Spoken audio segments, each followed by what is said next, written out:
신약성경 야고보서입니다. 야고보서 1장 26절, 27절 말씀을 한 목소리로 교독하겠습니다. 신약성경 371페이지입니다. 야고보서 1장 26절, 27절을 한 목소리로 합독하겠습니다. 다 같이 합독하겠습니다.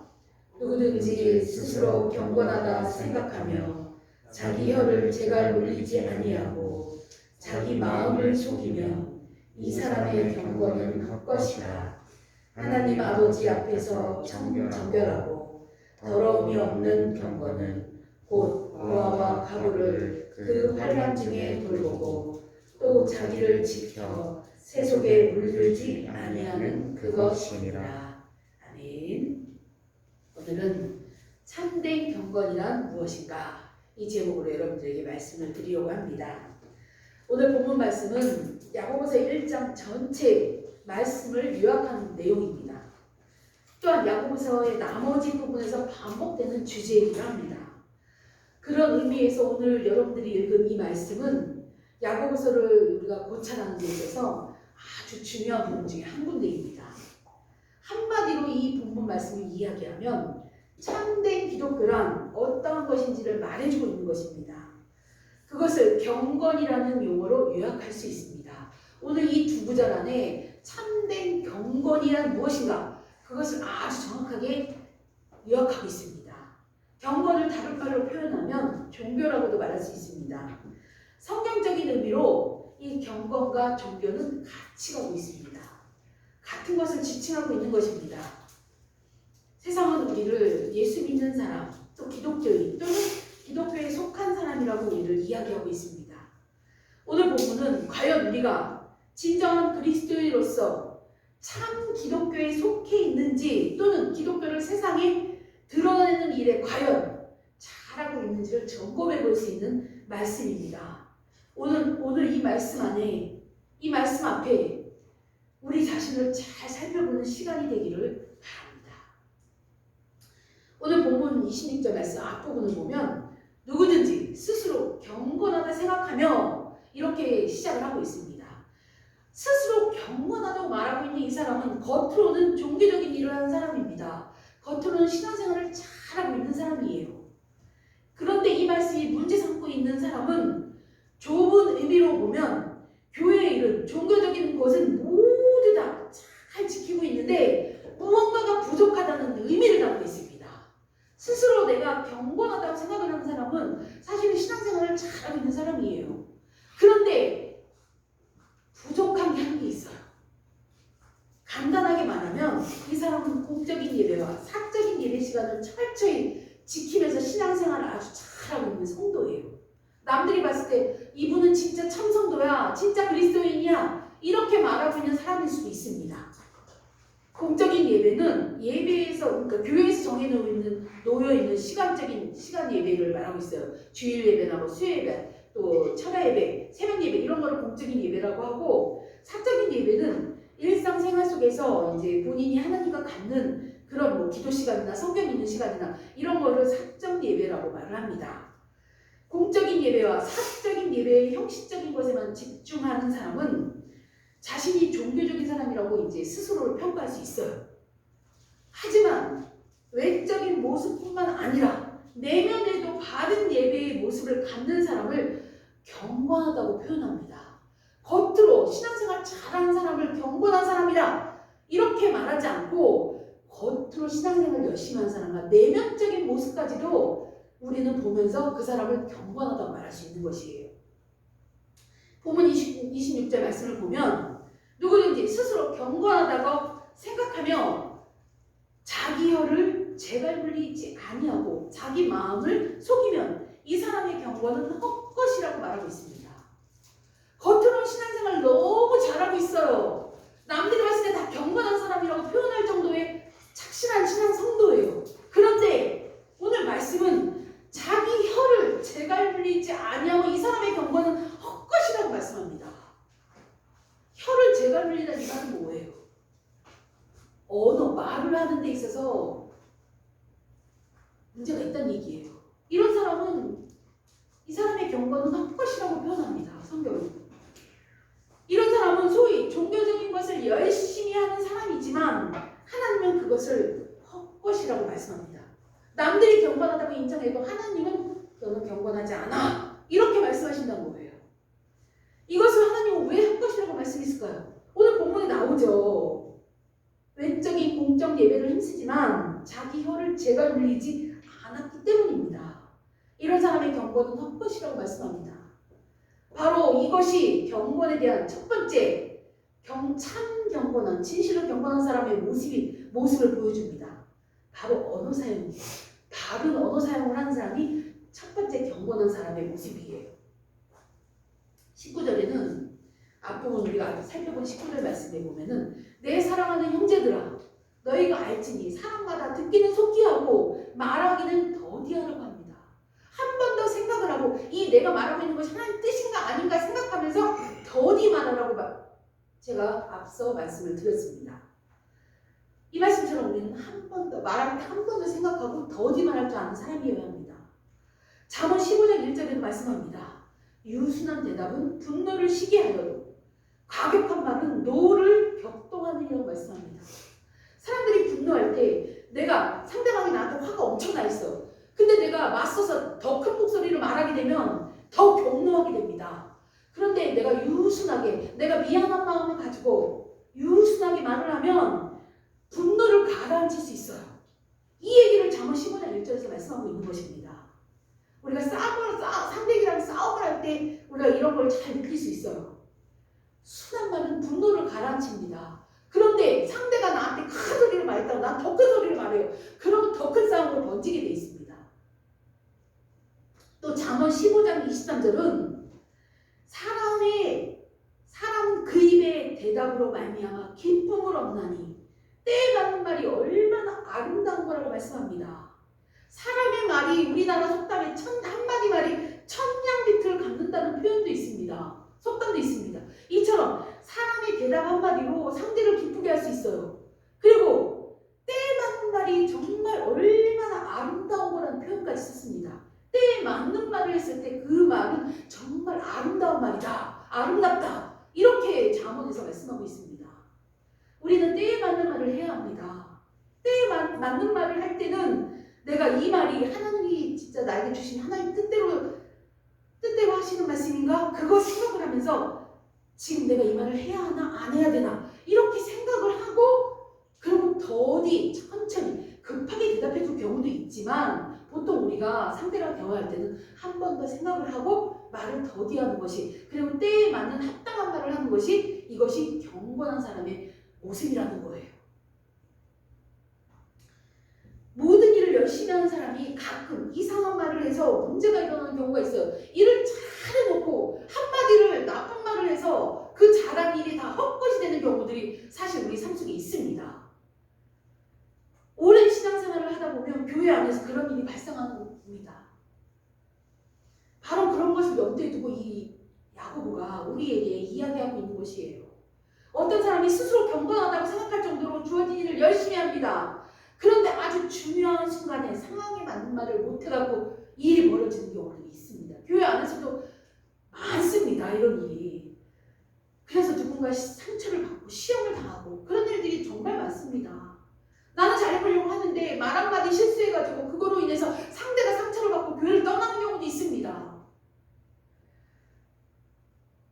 그렇게 되면 그 사람의 경건은 헛것이라고 말씀하고 있는 것이에요. 이 말 한마디가 얼마나 중요한지 성경은 구약 성경부터 시작해서 우리에게 계속 지적해주면서 이야기하고 있습니다.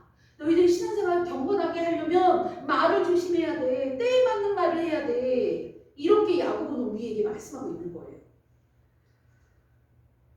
우리는 야고보가 이 말씀을 한 의도를 잘 알아야 합니다. 열심히 신앙생활 하는데 이것 하나가 부족하다고 이야기하는 거예요. 그것이 말이에요. 언어 사용이에요.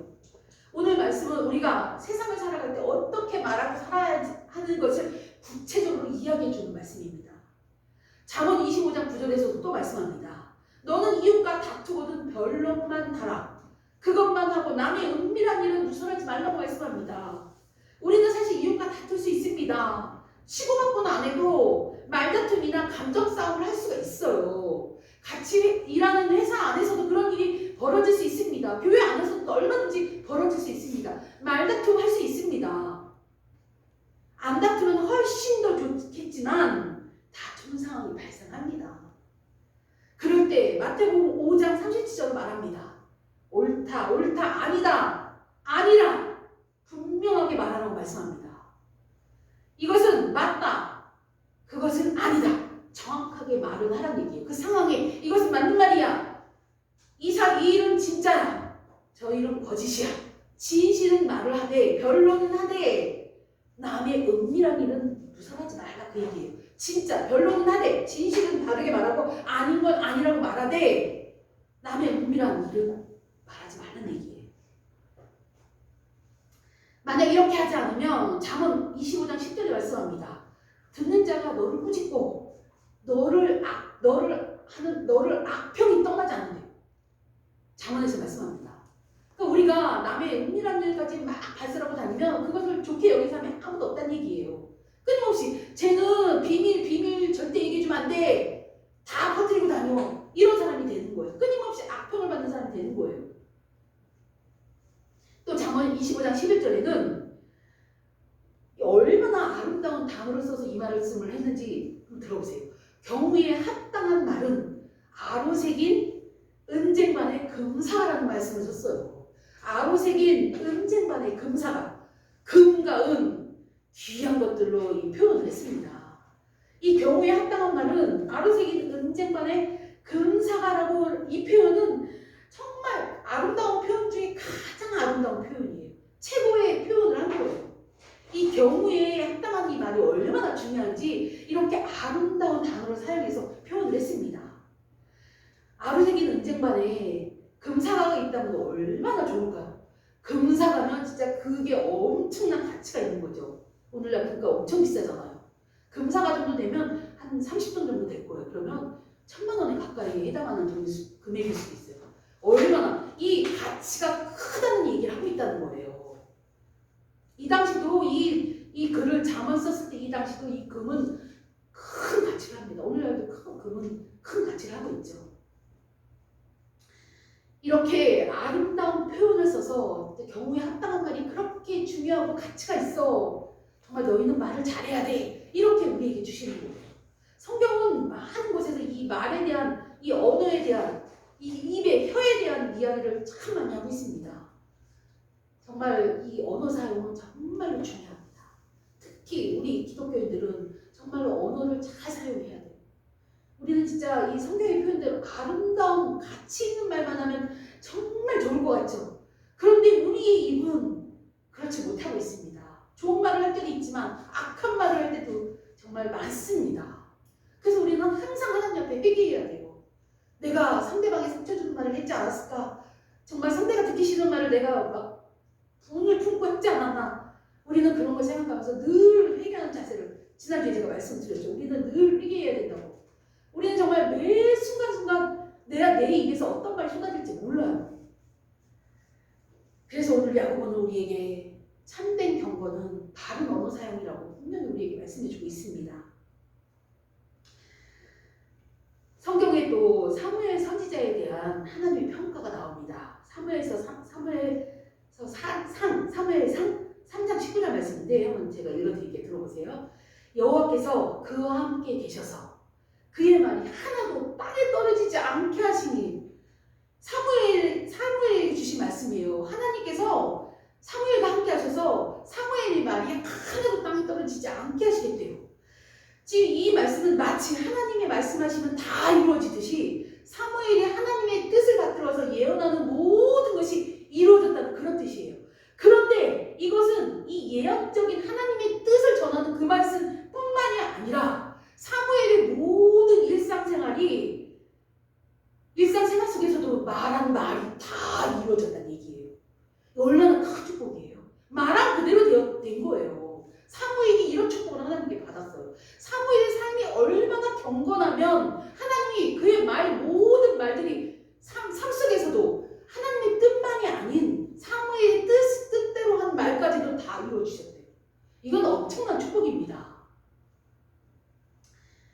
사무엘은 자기가 말하는 것을 잘 생각하면서 늘 하나님의 뜻을 말하려고 노력했던 왕이며 제사장, 최초의 왕 같은 제사장, 선지자, 이 모든 걸 다 감당하신 분이 이 3대 선지자입니다. 여기에서 우리는 지혜가 필요한 것입니다. 야고보서 1장 5절에서 말씀하시죠. 누구든지 지혜가 부족하거든 하나님께 구해, 이렇게 우리에게 말씀합니다. 우리는 경우에 합당한 말을 할 수 있도록 지혜를 구해야 하는 거예요. 우리 인간 속에는 모든 더러운 것밖에 없다고 말씀을 드렸습니다. 제가 성경 속에 있는 엄청난 단어를 사용해서 우리 속에 얼마나 더러운 것들이 있는지 말씀을 드렸습니다. 우리 속에서 나오는 것들은 더러운 것밖에 없는데 지혜를 구해요. 경우에 합당한 말을 할 수 있도록 주께서 우리에게 지혜를 주시면 우리도 헛되지 않은 경건을 드러낼 수 있습니다. 우리의 경건은 참된 경건일 수 있다는 얘기예요. 우리가 이렇게 살고 있는지 점검해 봐야 합니다. 내가 하나님이 기뻐하시는 바른 언어를 사용해서 입에 재갈을 물려, 혀에 재갈을 물려 바른 말을, 때에 맞는 말을 하고 있는지 우리는 돌아보아야 할 것입니다. 성도 여러분, 혀에 재갈을 물려 상황에 합당한 지혜로운 말을 하여 경건을 드러내는 여러분이 되시기를 기도드립니다. 두 번째, 참 경건의 시금석. 참 경건은 어떤 것인지 구제하는 심정과 그 시행입니다. 참 경건을 드러내는 모습은 구제하는 심정, 마음과 그것을 시행하는 것입니다. 본문 27절에 말씀합니다. 하나님 아버지 앞에서 정결하고 더러움이 없는 경건은 이라고 시작을 합니다. 우리의 종교, 우리의 경건을 표현하는데 하나님 아버지 보시기에 깨끗하고 더러움이 없다라고 말씀합니다. 이 두 마디는 사실 한 말씀 한 표현이에요. 두 가지 표현을 써서 강조하고 있는 거예요. 한 가지 사상을 위해서 강조하고 있는 거예요. 깨끗하다, 더러움이 없다. 같은 말, 같은 의미잖아요. 다른 표현을 써서 강조하고 있는 거예요. 우리의 경건, 우리의 종교는 하나님 보시기에 깨끗해야 한다. 하나님 보시기에 더러움이 없어야 한다. 이렇게 말씀하고 있는 것입니다. 그리고 이와 연관해서 두 가지를 우리에게 말씀을 주고 있습니다. 먼저 고아와 과부를 그 환난 중에 돌보라, 이런 말씀을 합니다. 고아와 과부는 그 당시에 가장 어려운 사람들, 가장 빈곤한 사람들을 대표하는 의미예요. 세상에서 고아와 과부가 되면 오늘날에도 살기 힘들지만 이 당시 2000년 전에는 훨씬 더 어려움이 컸습니다. 경제적인 어려움이 제일 컸어요. 이 당시에는 주로 남자들만 경제활동을 했기 때문에 부모가 없는 아이나 남편이 없는 여자 과부는 정말로 수입원이 하나도 없다고 보시면 돼요. 굶어 죽을 수 있는 상황에 가장 어려운 환경에 처해 있는 사람들을 고아와 과부가 대표적인 인물이었어요. 그러므로 하나님의 백성에게는 누구든지 이렇게 경제적인 어려움 속에 있는 사람들을 돌봐줘야 한다는 책임이 부여가 되어 있는 거예요. 이것이 교회의 책임입니다. 교회는 교회 공동체 전체로나 개인으로나 이것에 힘써야 합니다. 이것이 그 교회 공동체가 세상에 있는 이유 중 하나예요. 구제가 주님이 머리 대신 이 교회 공동체가 할 일이라는 얘기예요. 해야 할 일들 중에 하나인 것이에요. 교회 공동체가 커지면 커질수록 공동체 유지를 위한 비용이 많이 들어서 사실 밖에 있는 사람들을 신경 쓰지 못하는 경우가 생길 수도 있습니다. 교회 건물이 크고 화려할수록 그것을 유지하는 비용이 많이 든다는 거 우리는 알고 있습니다. 유지하는 데 많은 힘이 들어서 세상에 어려움 당하고 있는 사람들을 잠깐 돌보지 못할 수도 있습니다. 사실 제한을 받을 수도 있습니다. 그래서 성경은 이것을 아주 강조하고 있는 것입니다. 10편 68편 5절에도 말씀합니다. 하나님은 고아와 과부의 재판장이라고까지 표현을 했습니다. 하나님을 고아와 과부의 재판장이라고 이 표현한 것은 일부러 하나님이 자신을 그렇게 표현하신 것입니다. 하나님이 말씀합니다. 나는 세상에서 어려움 당하고 있는 사람들의 하나님이다라고 직접 표현하고 계시는 것이에요. 우리에게. 우리 하나님은 하나님이 그들을 돌보시고 계신다는 거예요. 하나님이 그들을 돌보고 계시는데 그 일을 행해야 되는 대표적인 기관이 바로 교회 공동체인 것입니다.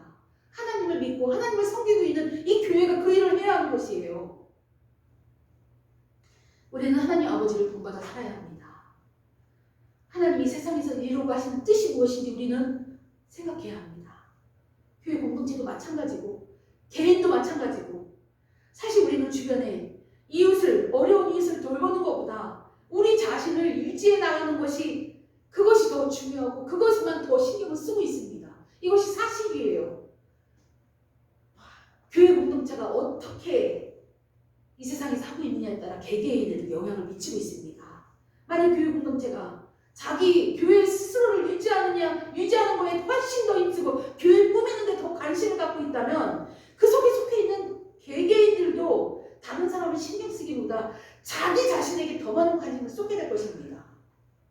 그래서 고아와 과부에 대해서 관심을 가질 여유가 없어질 것입니다. 마음은 있는데 사실 그럴 능력이 없다고 말하는 분들도 많이 있습니다. 사실일 수도 있습니다.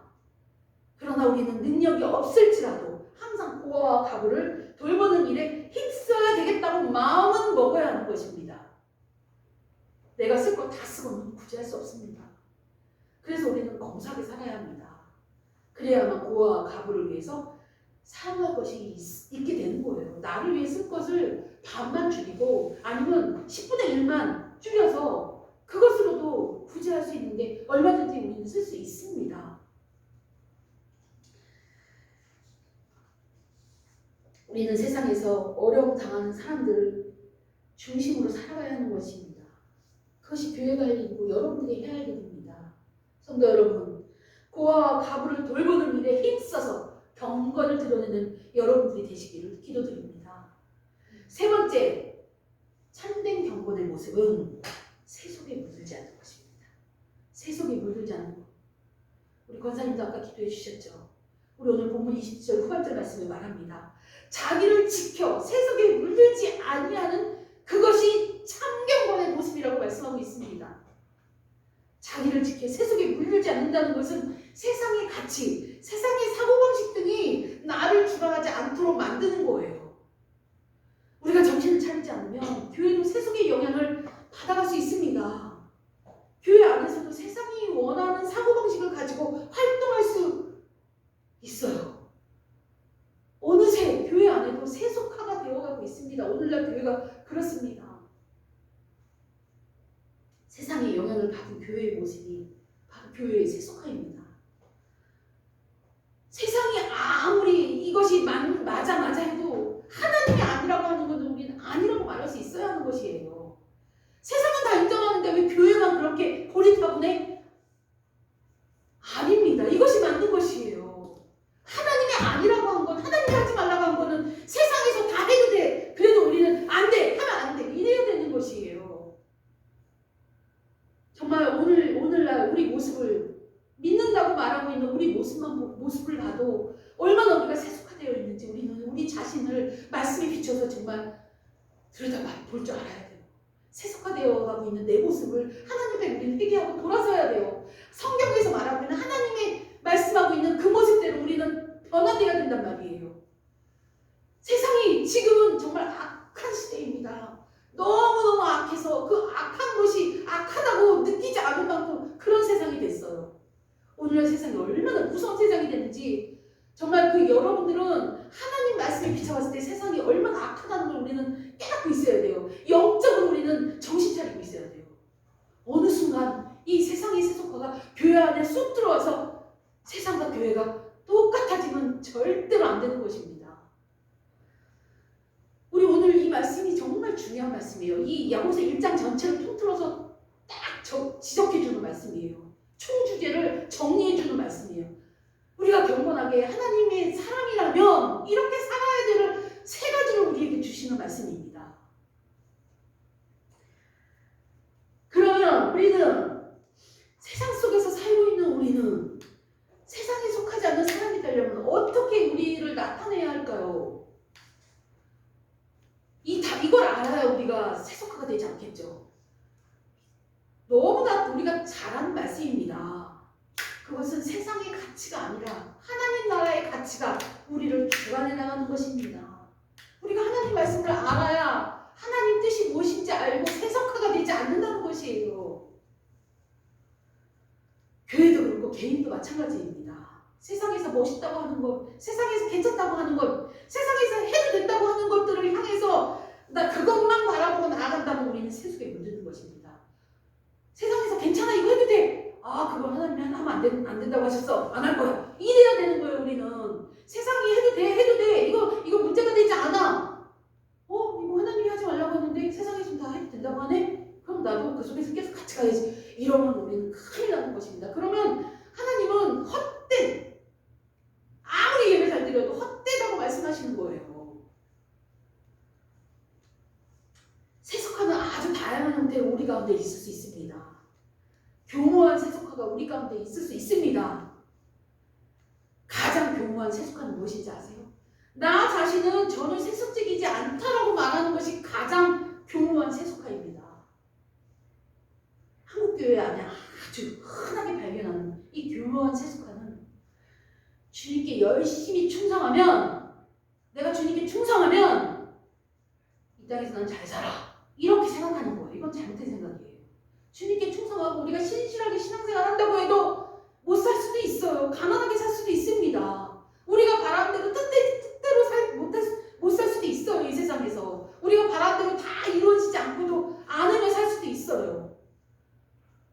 그런데 한국의 교묘한 세속화는 나 예수님만 믿으면 나 맨날 축복만 받아, 이거는 잘못된 신앙관이에요.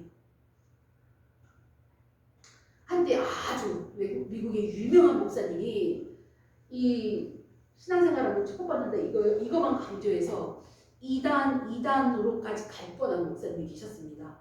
그분의 책은 베스트셀러까지 전 세계에 읽혀지면서 정말 그 책이 엄청나게 잘 팔려나갔었어요. 그런데 정통으로 성경을 연구하는 학교에서는, 신학교에서는 이건 잘못됐다, 이건 아니다, 이렇게 축복만 바라는 그런 신앙은 잘못된 신앙이다, 콕 집어서 말씀했습니다. 그래서 아주 바른 신학교에서는 이것을 가지고 학문으로도 내고 논문으로도 내고 발표도 하고 신문에도 게재하고 이래서 많은 사람들이 바른 신앙은 이런 것이 아니구나 하는 것을 많이 깨닫고 돌아오는 경우가 많이 있었습니다. 한때 그런 일이 있었습니다. 이거는 잘 된다는 것은 세속적인 의미예요.